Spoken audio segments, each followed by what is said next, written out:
Кафето, което взимаме от малки ферми. Държим много на качеството и на това да се изпича по най-подходящия начин, така че да носи вкуса на мястото, където е отгледано това кафе. И с много внимание и любов и уважение към хората, които са го отгледали, събрали, процесирали, изпратили до нас.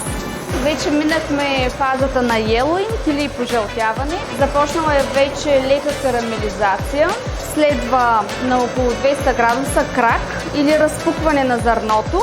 Чува се като пуканки. Това е така, защото самото кафено зърно вътре има като кутийки, които са пълни с течност. След като достигнат определена температура, тази вода се изпарява и съответно под налягане се разпръскват тези кутийки, така да кажем, вътре клетчици.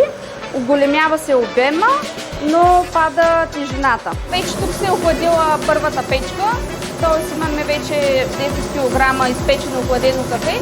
В същото време се пече следващото кафе. Още не е стигнало фазата на пожълтяване.